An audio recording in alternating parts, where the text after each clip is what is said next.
You're tuned in to RBLR, the home of Tampa Bay's Reveler Sports. 4 seconds left. In front. Happy moment. The Tampa Bay Lightning have won the first Stanley Cup. And the Tampa Bay Lightning have won the Stanley Cup.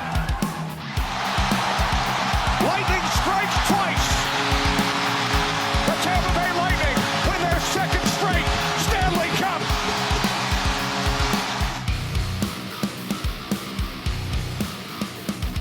Hello, everybody, and welcome to RBLR Lightning. As always, my name is Jake. Alongside me is my good friend and co-host, Matt. Matt, unfortunately, it's been a rough couple of days here as the Tampa Bay Lightning now trail the Colorado Avalanche 3-1 in the Stanley Cup Finals. They are on the brink of elimination for only the third time in the last 3 runs, and it's unfamiliar territory, but it's a tough spot for the Lightning. How you doing? I'd be lying if I said I had worse days. No, I'm exaggerating a little bit. Yeah, I'm a little down in the dumps over that game, but what are you gonna do? We got outplayed. I can't really come up with a whole lot of excuses. Obviously, I have some gripes about it, but we're all going to try to look past it and overcome a massive challenge waiting for us. Yeah, let's talk about the earlier games, though, and how we got into this situation before we get into Game 4. I know that's what most people probably want to hear about, so I'm sure there's going to be a lot of opinions on that game with the controversy that followed it after the conclusion of the game. But starting off, Matt, this was probably one of the worst starts we've ever seen for the Lightning, especially in the Stanley Cup Finals. We knew Colorado was one of the better teams that the Lightning have faced in the finals compared to Dallas and Montreal. And then in games 1 and 2, well, it wasn't pretty. Game 1, it was close. The Lightning were down early. Colorado took a early 3-1 lead after the end of the first period. The Lightning do come back and tie that game. And then Colorado ultimately wins it in overtime, 4-3 to take Game 1. You're thinking, okay, no big deal. Well, let's start there, Matt. Game 1, what are your thoughts on that first initial game where the Lightning lost 4-3 in overtime? Well, it's one of the games that we were pretty outplayed in out of 3 so far, and I didn't think that was their worst showing yet in these playoffs at large. They definitely did not deserve to win that game. They only played really 1 good period out of 3 and some change, but again, they seemed a little off. Like, man, they just got off of a grueling New York series. Some guys are hurting, but you would have expected them to come out with a little bit more vigor. You would have expected Colorado to have a little bit more sand in the skates, not come out really swinging for the fences and really putting it all on. It was a great, tremendous effort from Colorado. And I don't know, I might disparage them a couple of times along in this podcast, but we have to give credit where it's due, man. Colorado is a great team, and they've showed up pretty much every game at this point, and they did relinquish the lead a little bit, but I think the Lightning got lucky on a couple of those goals. That Nick Paul goal, he wasn't going to be denied there, but even still, that one was Darcy Kemper's let in a couple of softies, and Darcy Kemper has kind of kept us in this series so far. Again, we were outplayed for most of that game, but you came out of the game with that overtime loss. Me personally, I was thinking you might not understand it. I was personally thinking, like, you know what? It's almost a good thing they didn't win that game, because maybe if they did, just they win that game after a semi-lackluster effort, maybe they can kind of think, oh, we can kind of cruise through this series like it's nothing. That was my mindset. So I was like, you know what? Good thing they're going to come out way stronger, way harder the next game. That didn't happen. So I kind of had a similar, thought process in the sense of Listen, the Lightning obviously struggled in that first period. A lot of people attributed that to the altitude adjustment, which, that's a whole nother debate that we could get into another time of, is that really a big effect? These are professional athletes though, and they should be used to that kind of stuff. But at the end of the day, the Lightning came out flat in the first period, and that's ultimately what lost them that game. They did make adjustments in that game though, especially in the second period, and came back and tied the game. And you're thinking, okay, we got a chance to steal one here early in Colorado. Ultimately, they did not and lost it in overtime because their third period and overtime just weren't. The third period was, I think, average. Overtime wasn't great, obviously, because Colorado quickly ended it. But for me, coming out of the game, I said, okay, the first period is a little shaky. They're not used to Colorado, and this is the best team they've played so far. But they showed they could make adjustments and play a close game against Colorado. Going into game 2 now, all right, let's see. They're going to get better. They're going to make more adjustments. They should have a better start this time because they're going to be ready and prepared. And as you said, Matt, that did not happen. It was one of the ugliest games we have seen in a while in playoff history for the Lightning, as Colorado wins that game 7-0. And it was just, from puck drop, you knew this was going to be a really, really ugly game. There were 0 positives in this one. Colorado literally put on an avalanche of firepower and goals, and it just kept building and building. You thought after the first period, all right, that was really bad.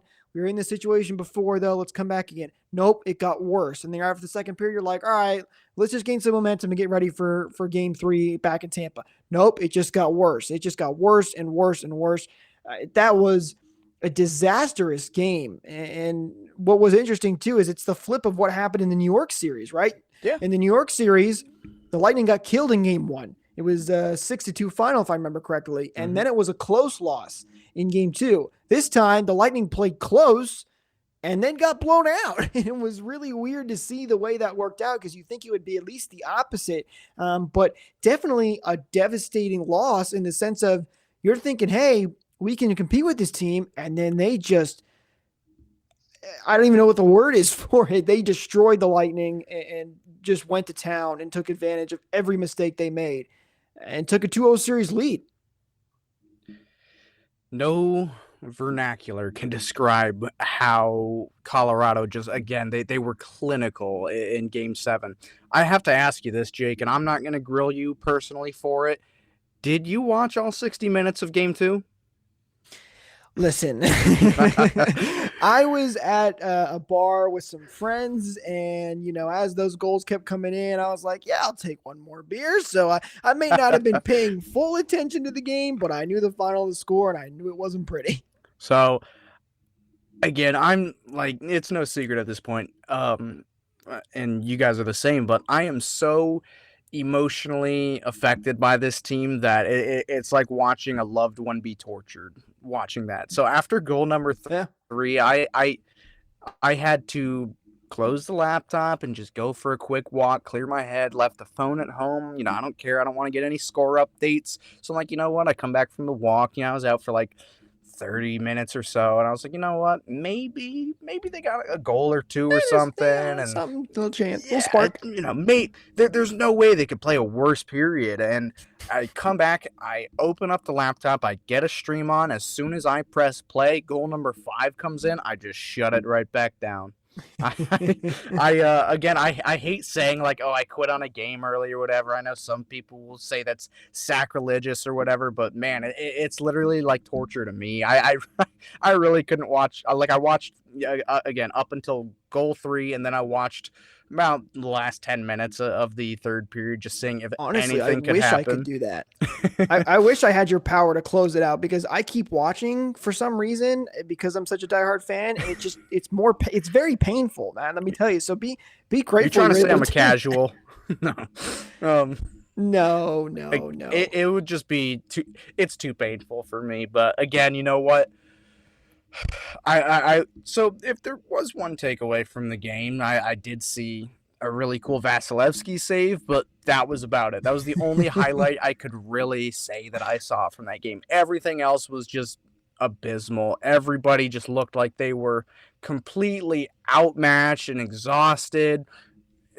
they literally had no idea what to do. So when game 3 happened, I had zero expectation. I was like, oh, I didn't give up. I wouldn't say we're getting swept or anything, but I was like, okay, I'm ready for some disappointment. So I guess I really need to start coming back to these games with a negative mindset. I suppose it seems to work.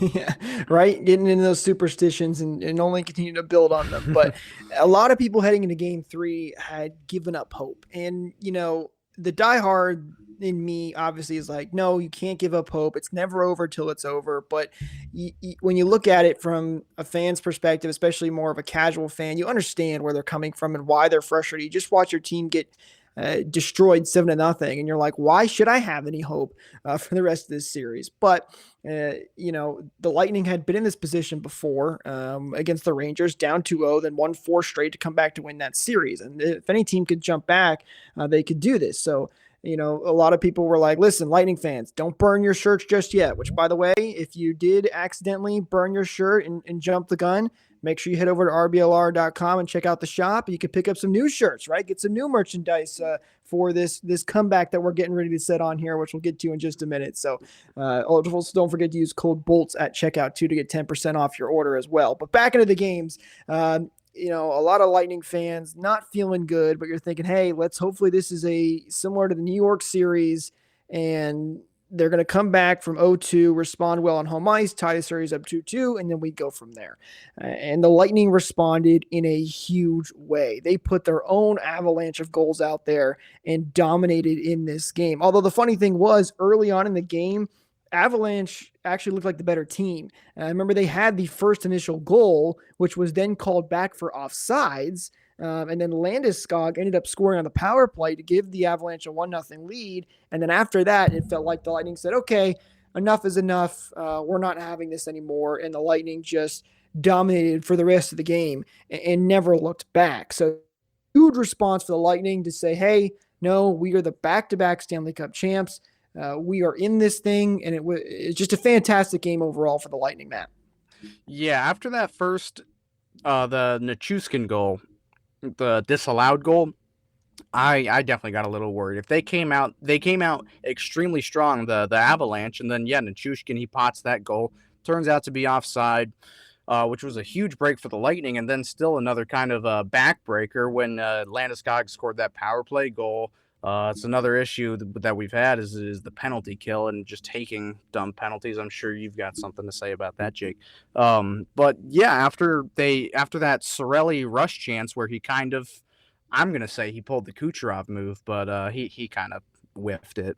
Still ended up in the back of the net, but again, from that point they really did not look back. They tried to almost mimic the way that the Avalanche played in game 2. They really shut down their top players at even strength. The Cirelli, Killorn, Hagel line, they've been great pretty much since they really found themselves in that Florida series and really established themselves against New York, against their top line. And I think they did a great job, the whole team, but especially this line, they did a great job of neutralizing their top players. Obviously on the power play, Colorado is a different beast. They've got something in the water over there. We need to check them. But you can't be taking dumb penalties. You can't be taking any kind of penalties against this team. And again, we saw that Gabe Landeskog, he hurt us twice. But still, aside from the handful of errors and miscues in that game, the Lightning, it was the team that we had all known. And they pulled a Lightning. I mean, you think you kind of got it, and then, man, they come back and they respond, almost as good as the Avalanche were in game 2. So there was a lot to take away from that game. Unfortunately, it didn't necessarily last, but I still think that game really helped them get back into their groove and realize who exactly they were. You were the Tampa Bay Lightning. You've got such an aura around you, and they've got energy. They can feed off of themselves, and I think game 3 was a huge confidence booster for everybody involved.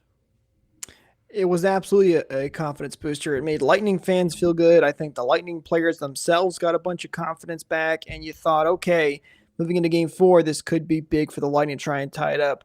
in the series 2-2, which, by the way, before we get to game 4, I have to bring this up because it drove me crazy. And a lot of people were talking about it. At the end of game 3, Lightning fans obviously excited, started throwing noisemakers onto the ice. And Steven Stamkos did not like it. He was yelling at the fans. This is not the first time they've done it this series, actually. I believe they did it against the Panthers as well, if I remember correctly. And Stamkos did the same thing. And I just, please, if you guys are at the game and you have a noisemaker, don't throw it onto the ice. It looks bad for the fans. It can hurt the players because it can hit them in the head, or they're skating around. They could trip over, that kind of stuff. Please stop throwing the noisemakers. I know we here in the RBLR have been talking to, like, please give us the rally towels over these noisemakers, which actually, by the way, I heard somebody say, I don't know if this is true, but I heard that the Amalie Arena staff did not let people noisemakers for game number 4. So it sounds like there might have been a change. I don't know if we're going to see noisemakers back if we do have a game 6 for the Stanley Cup Finals. But I just wanted to throw it out there because that drove me nuts. I hate seeing fans do that. I remember how it all started when the Islanders fans threw stuff onto their ice game 6 because they were thinking, oh, it's the last time we might have a game here in the stadium, so let's throw stuff on the ice. Why they think that was a good tribute, I don't know. But that's when this all started, and then Lightning fans responded in game 7 by throwing their noisemakers. And this is like the 3rd time they've done it. So again, please don't throw things onto the ice. It's not a good look. It's a terrible idea. And the last fan base you want to be compared to is either of the New York teams. So let's avoid that entirely. Don't do that. Don't throw your noisemakers. It's a bad look. The only thing that a fan should throw on the ice is a hat. Yes, absolutely. And Lightning, if you're listening to this, please, rally towels. Let's bring back the rally. Let's get those going again. The Lightning love to use those noisemakers. They've kind of had that and I know why. It's because the Lightning, obviously the nickname, the Thunder, the fans are the Thunder, so they want to let fans create as much noise as they can, but it has not worked out for the Lightning. Anyway, let's get back to the actual hockey here. Going into game 4, you're thinking, all right, the Lightning can tie this series up 2-2. It's a brand new series. It's now a best of 3. They've been really good on home ice. Let's tie this thing up. After seeing what we saw in game 3, there was a lot of reason to think they were going to do that.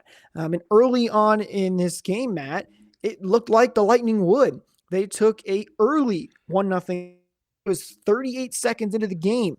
They score on a rebound opportunity. Kemper's mask actually comes off, and then the Lightning put it in, which, by the way, if you're wondering why this wasn't blown dead, which I was myself, the reason is because the rule states that when a goalie mask comes off, play would be blown dead unless the opposing team has an immediate scoring chance, which the Lightning did. So that's why that wasn't blown dead for anybody wondering. The Lightning take an early 1-0 lead. Colorado eventually responds on the power play, which, again, we talked about this briefly. They've been so good on that power play. I believe they're actually like approaching like 50% on the power play, especially on the road, which is insane. But Colorado responds, but then Lightning respond as well. They're now leading 2-1 at the second period. They were leading big in shots, but then ever since kind of the third period, Colorado started to creep up back in shots, started to get back into this game a little bit. The Lightning were still probably a better team, though, in the full 60 minutes of regulation. I actually heard this on Lightning Radio, which I didn't know, but in those final 10 minutes, the Lightning outshot the Avalanche 8-0. So they were still the better team. They still had the momentum, and then overtime rolled around, and it was disastrous. The Avalanche just it was like a new, and they started running around all over the ice. The Lightning could not clear the puck. They could not get changes. Things were looking bad. And then eventually, unfortunately, Nazem Kadri, who came back from injury in this game, complained about the ice in the first period when they were losing, scores the game-winning goal and gives the Avalanche a 3-1 series lead, a devastating blow to the Tampa Bay Lightning. But a lot to break down in this game, Matt, here. Let's start with the Lightning's play in the first 60 minutes. Let's start with that. I thought they actually played pretty well for the most part in this game. Well, absolutely. They came out guns a-blazing. They were as dominant as the Avalanche has been throughout the entire series in this first period. I believe we outshot them 17-4 at the end of the first 20 minutes. It was just something crazy, something you didn't really expect. I think, definitely a couple of those shots, and something they had to learn after game 2 was to just, if you have the puck, just get it to the net. Just anything, just get it to the net. That was a crucial lesson we did learn after game 2. Was just, if you have the puck, get it on net, and they really took that and ran with it. Anything, you get the puck, it was off your stick in a matter of seconds. So they were completely dominant. The Avs, they had a good couple of minutes before the first commercial break, but pretty much after that, it was all Lightning carrying on into the second. Things kind of started to even out in the second, but I'd still definitely give the edge to the Lightning until, and I'm not kind of counting any of these goals. They all kind of came out of nowhere. The Cirelli goal was so early, there wasn't any really momentum. The Victor Hedman goal, to me, it was a beautiful, tremendous play. To other people, it's, Darcy Kemper let another weak goal in, whatever. There weren't necessarily momentum goals. And then Colorado, they only had the one power play goal. And then that was McKinnon, correct, on the power play? And then yes. And it was the one where it just kind of hit off his foot and went in the net. Man, I was hoping for a no goal. That was a kick. It was a goal. Yeah, bring back the old rule of if it touched your skate, it was no goal. Where's that old rule? No, the precedent has been set. You can full on Messi kick the puck into the net. This season has been weird with these kicking That was goals. A clean goal, by the way. That was obviously a normal goal. We're just being hard, but yeah. And both of the goals that got by Vasilevsky were kind of greasy goals. I'm not going to say weak or anything, but they were greasy goals. So I think they were fluky goals because both were deflections. The one on the power play hit McKinnon off the skate and went in, and then the second one that Cogliano scored, he was tied up with a defenseman in front of the net. I can't remember who it was, but they were both tangled up, and I can't remember. Somebody took a shot and actually just hit Cogliano in the leg, and the puck went in. It was a weird bounce. So both these Colorado goals were unfortunate bounces for the Lightning, which is again why I go back to what I said earlier. The Lightning were the better team for basically the full 60 minutes. I mean, it was unfortunate this game was tied at that point, but they were playing well. Yeah, and in the third period, Colorado really started to come back earlier on in the third period. You could see, again, where did that shot differential go? Again, 17-4 at one point, and then I think heading into overtime, it was much tighter. But again, the Lightning, they really turned it on towards the end of regulation, and come overtime, it was one or two chances for the Lightning. I think Brandon Hagel had a semi breakaway-ish sort of. It wasn't really a good opportunity, but it was, you could call it a chance, but again, it was all Colorado. I'm upset with how the game ended. Of course, we've got that too many men on the ice missed call, if you want to call it that. It is very gray and ambiguous. It really could have gone either way. That's a discretionary penalty. Yeah, let's get into that. And by the way, real quick, remember there was that Kucherov opportunity too, where the Lightning won the face-off. He sat right at the top of the circle as he always does, and rang it right off the post. I thought that was going to go in. And why'd then you Corey remind Perry. Me of that? I know. I'm sorry. It was right there. And then Corey Perry also had a great slap shot chance. I think that was late in the third period where it just went off of Kemper's shoulder. And nearly went in too. So again, the Lightning were right there. But let's talk about the final goal. So the Avalanche on a quick rush change, bust in through the ice, and Kadri puts it in the back of the net. And nobody even knew they scored except for Colorado initially, if you remember, because I thought it was just play off the post or Vasi made the save, and then Colorado's players start going crazy and jumping on the ice. And I'm like, what just happened? I don't know. And sure enough, when they showed the replay, the puck went in the back of the net and came right out. But nobody thought anything of it. And it wasn't until John Cooper in his press conference. And we talked about many times on this podcast too, that John Cooper is a reserved man. He's very calm, win or lose. And when he does weird things or gets animated, something big happened. But then during his press conference, I think he was there for 2 minutes at max. If And he just basically other question about how they came out of the first period. And at the end of the response, he just said, I'm crushed for this team. And I worry for the team that's going to come out in game 5. And then that was it. He left and said that he would meet with the media tomorrow or today as of this recording, which nobody knew why that happened either. So people were like, what's he talking about? What's going on? And then after people started digging, it turns out that Colorado potentially had too many men on the ice. And going back and looking at the play, remember initially too, reporters started showing the NHL's game sheet, which showed 6 players on the ice for Colorado.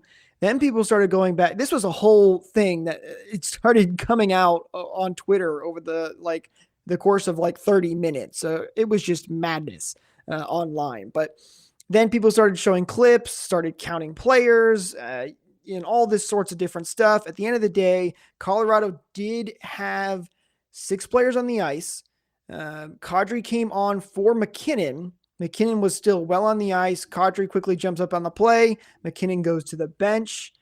People were pointing out that the Lightning had 7 players on the ice, but the 2 they were counting were literally standing on the bench and getting off. And then meanwhile, Colorado ends up scoring. McKinnon was in his defensive zone, correct? Yes, McKinnon was still in the defensive zone. And Colorado had jumped possession of the puck as well. So the argument for Lightning fans is McKinnon wasn't even close to being off. He was involved in the play, and Kadri jumped on way too early. It wasn't like one of those quick changes. Because if you go back in games when teams are changing, it's very easy to find a screenshot of when a team had 8 players on the ice. And for Colorado fans, though, or other fans in general, they were pointing out that the Lightning benefited from this in Game 3 of the series against the New York Islanders when Barry Trotz was furious that we had 7 players on the ice. So this is something that has happened before. Never in the Stanley Cup Finals, to my knowledge. I was about to cut you off there. A lot of people have been comparing those 2 instances. Yes, we did have 7 players on the ice. Two of those players were going for a change. There were too many men on the ice. It should have been a penalty. Unfortunately, it did. Fortunately for me, it did lead to a goal. The thing is, it was not a game-winning goal. The thing is, it was in the middle of the series. It was, Game 3 or something. Right. It was in the conference finals. Yes, that's the penultimate series. It's not the Stanley Cup Finals, and it was not in overtime in the Stanley Cup Finals. I get it. It's a discretionary penalty. Refs can call it. It's not black and white. There's so much gray area there. But when you have something that egregious, they definitely did miss it, unfortunately. But I don't know. I'm not going to start a referendum asking for every single play to be reviewable, but isn't every goal reviewed by the league?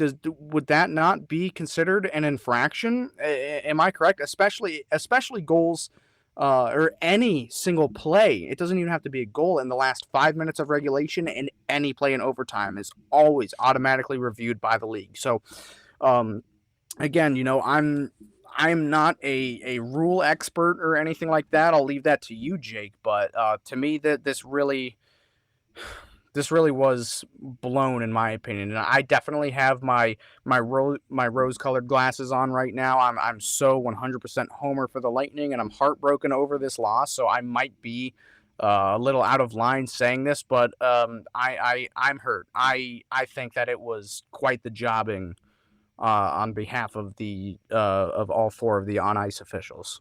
And every single Lightning fan is right there with you. I myself was devastated because I remember after the game, I just turned off the TV and just laid in bed for 20 minutes. And I'm like, I don't want to get up. I don't want to do anything. This sucks. I hate this. Complete apathy. Terrible spot now. What's that? Complete apathy. You don't want to look at your phone. You don't literally just stasis. Right. Same way, buddy. It's terrible. It's such a terrible feeling, especially in the Stanley Cup Finals, and I can only imagine what the players were feeling as well. But I was devastated too, but I'm trying to play devil's advocate here, basically, for the most part. as for the rules, I don't think I know the league will come in and they'll blow the horn if they think a puck has gone in, and that'll change that. I don't know exactly if they review everything. There's weird rules on what is allowed to be reviewed. Too many men in the ice is not one of them. And now a lot of people are bringing up the conversation, well, should this be something that can be reviewed? But that goes into the whole conversation of, well, then the game's going to take too long. Then you can review everything. And then there's so many things that go into it. It just opens up a can of worms. Right, exactly. And at the end of the day, I think it was definitely a penalty. I think most people will tell you that it was a penalty. But here's the big thing for me. Even if they call that penalty and the Lightning go on the power play there, I don't know if they score. And I don't know if they win that game, because the Lightning power play was terrible, as it has been all series. Colorado's special teams have been way better than the Lightning's. And Colorado was the better team for some of that third period and the whole entire overtime.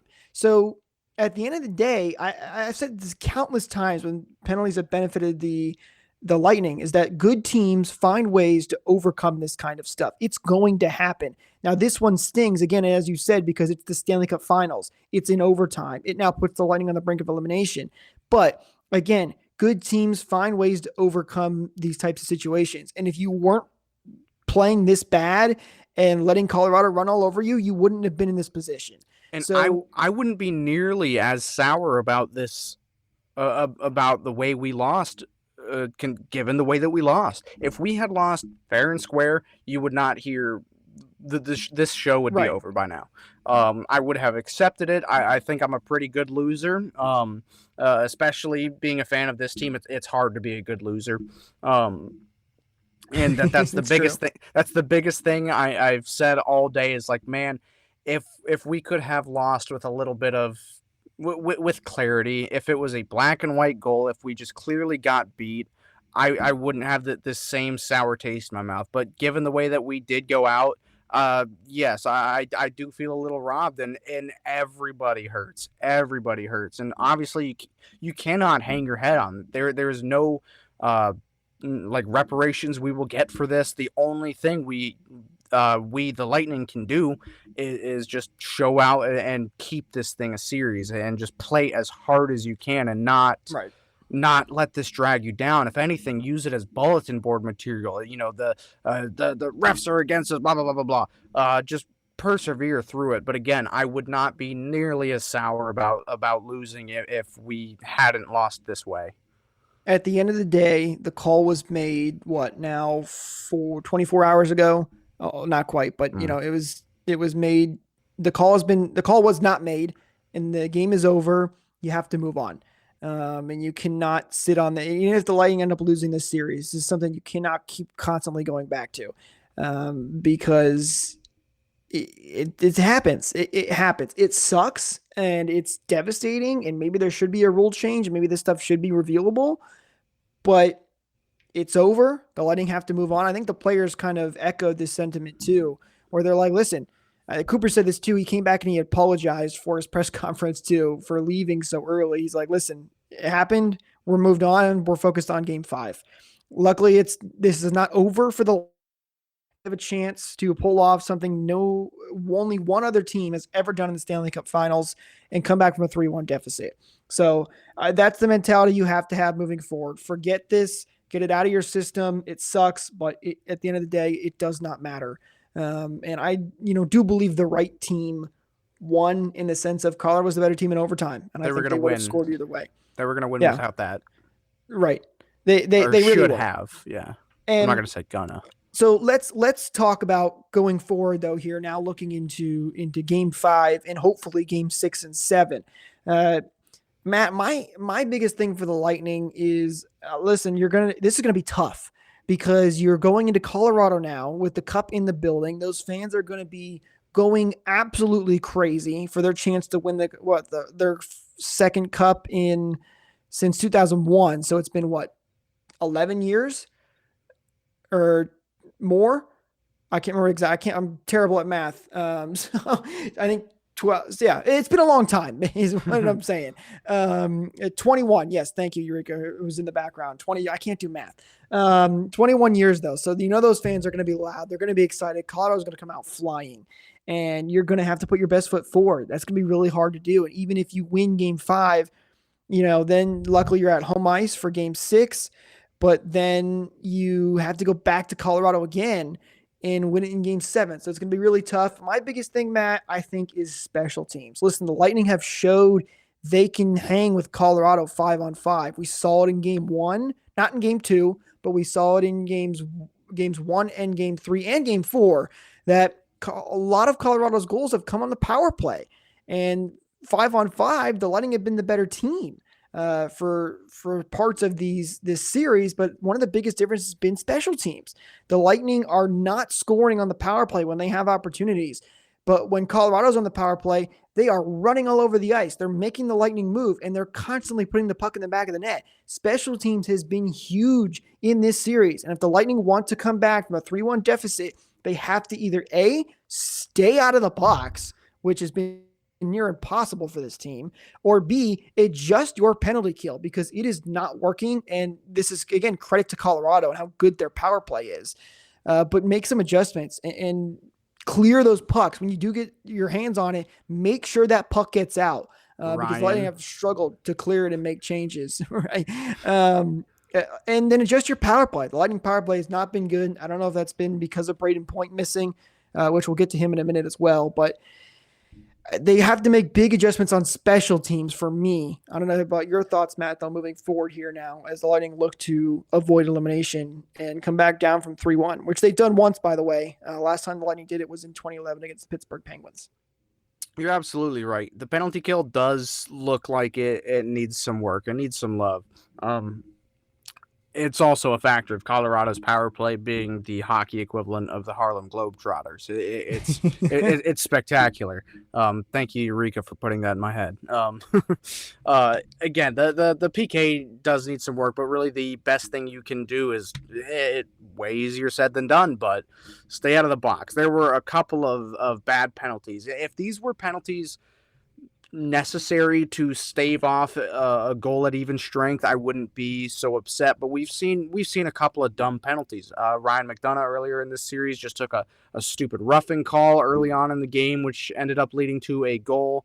And that trip, air quotes, in game 1, that's another story. But yeah, again, way easier said than done, but just stay out of the box. You really can match up with them well 5-on-5, but they have their tallest order in years heading back to Colorado right now when Colorado has home ice with a rowdy fan base. That's something I really have not given them a lot of credit for, is they've got a hell of a building in there that's always rocking.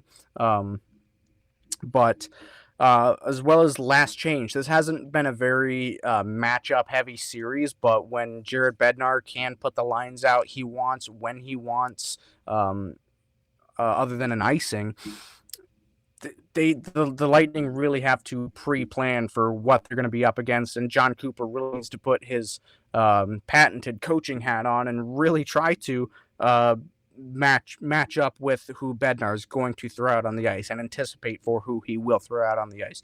Home ice, again, it is an advantage, not just because of the crowd, home building, every intangible you want to say, but the actual tactical part of the game of having last change. It's such a small part of a hockey game, but it is also a crucial part, even in a not matchup heavy series, like the Ranger series was a very, very matchup-heavy series.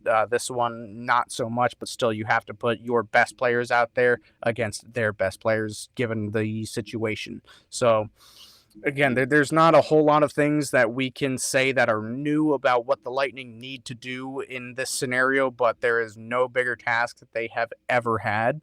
And, my God, if there is a team that can complete this Herculean task, you've heard me say it before, and it's turned out correct every time, it's the Lightning. I do 100% believe that they can pull this off. Again, I'll never give up hope on this team. During the Columbus sweep in Game 4, I was like, oh no, they can still come back. They'll win this series, you know. And Elliot Friedman, he said it best. If you listen to 32 Thoughts, he said the Lightning could be down 3-0 in the series. They are down 100 goals with 30 seconds left, and I'll still be thinking, maybe they could pull it off. And I share the same exact mentality with Elliott. You never count this team out. They are still the Tampa Bay Findaways, and I think they will channel this energy coming up of, my God, we could be forever etched in stone. Like, again, they're etched in silver twice already, but you could be a permanent staple for as long as the NHL is active, for probably well past all of our lifetimes. They've got an opportunity to make history, to make bigger history here. Of course, they are still a historical team in my eyes, but they can really, really, truly cement themselves as a dynasty. One thing we did kind of gloss over is that I think every single person on the Lightning is at 70% or less. There's not one person who I'm going to omit Vasilevsky because he's a tank. There is not one person. Not human. He's not. No, he's an octopus or something. But again, like the Tampa Bay Findaways, everybody on the team is injured, and you can clearly see it. It's a revolving door. It's a carousel to the locker room and back to the ice. Oh, I can't wait to see this injury list. Oh, buddy, I can't wait. It's going to be as good as the Cup. So, all right, worse. So again, I'm kind of beating a dead horse here, but if there's a team that can do it, it's this team. Right, yeah. No, and there has been a ton of injuries for the Lightning. Heck, Braden Point has been out for a while now. I don't know if he's going to come back because he came back early in the series, wasn't himself, hasn't played since Game 2. I would like to think he's more likely to play an elimination game just because it's going to be a huge game for the Lightning, but that largely depends on what percentage he's at. And unfortunately, we don't know. Cooper did not give any updates as of this recording on injuries for players, so we'll have to wait and see if Braden Point does play. I don't expect him to. I think if anything, maybe he gives it a go in a Game 6 or possible Game 7, but I don't know if he plays in Game 5 just because he tried to come back and did come back, and clearly it didn't work out well for him. So it'll be interesting to see what happens with Point. Kucherov is banged up right now. Like you said, Matt, every player on the Lightning has got an injury that they're dealing with. Cirelli has clearly been affected as well. He did not take a ton of face-offs. Yeah, Cernak, that's right. He was gone in this game, and a lot of people have said that was a big reason they lost in OT too, because they were clearly tired and couldn't keep up with it. They were exhausted. Right, yeah, they were exhausted. So, and that's going to be another big question for Game 5, right? Who's in and who's at 100%? Is Cirelli going to be back to his older self because he was clearly affected and couldn't take face-offs? The Lightning will have 6 defensemen, even if Cernak can't go. Foote will draw back in for the Lightning, but we don't know what's going to happen in the injury department, and that's definitely been a big factor for them. But they have a huge task. And forget the three-peat, Matt. If they come back from down 3-1 against the Colorado Avalanche, that alone is unbelievable. Monumental. And history worthy, because it has only happened one other time in the Stanley Cup final. So it's going to be a really tough task. Colorado is a very, very good team, and if the Lightning give them even an inch and they take some silly penalties, the Colorado will make them pay, and they will win their first Stanley Cup here, or not first, but one of their Stanley Cups first since in a while. 21 years. First since 21 years. But it's going to be a tall task. We'll see how things play out. I hope when we are talking to you next, we are getting prepared for Game 7, and the Lightning have a chance to win the Cup. But Matt, I'll let you close things out and give us any final thoughts that you have. Well, before that, I do want to ask, I couldn't quite remember, what was your prediction for the series? I believe I said Lightning in 6, because I said if the Lightning were going to win, they were going to win in 6, which unfortunately isn't possible anymore. Good thing you're always wrong. So, I said Bolts in 7. We have to lose 3 games to get to 7. So, again, I I'm not worried. I'm definitely a little uneasy. I'm not worried, but so far all of my predictions have been right, omitting the Florida series because nobody got that right. I said Toronto in 7, I said New York in 6, and I predicted how the New York one was going to go. So this isn't necessarily going to my plan, but it's still out there. So Well, you heard it here first, folks. Matt's got it. We're good to go. He said Yeah. Lightning in 7. I said Lightning in 7. Book it right now. Even though I said I'm going to continue with my negative energy because it seems to work. Projecting my picks also works. So again, the Lightning are going to win the next 3 games. It's really when you say the Lightning have to win 3 games in a row, it really does not sound all that Herculean. So again, now is not the time to worry. Now is not the time to be thinking about game 4 or game 2. We need to look forward and just play domination. We have 3 games at most left in the series. I don't care what is hurting you. Put your body on the line. This team can do it. We are the Tampa Bay Find-A-Ways. Thank you guys so much for tuning into this episode. We really appreciate everybody listening. If you did enjoy this episode, don't forget, wherever you're listening, whether it's on Apple Podcasts, YouTube, Spotify, if you can, give us a rating, give us that 5 star, drop a like wherever it may be. We really appreciate that. It helps us out. Thank you guys so much for tuning in and listening, and we will see you guys next time. Go Bolts. Thank you for tuning into this presentation by RBLR Sports. On your way out of the stadium, please remember to like and subscribe.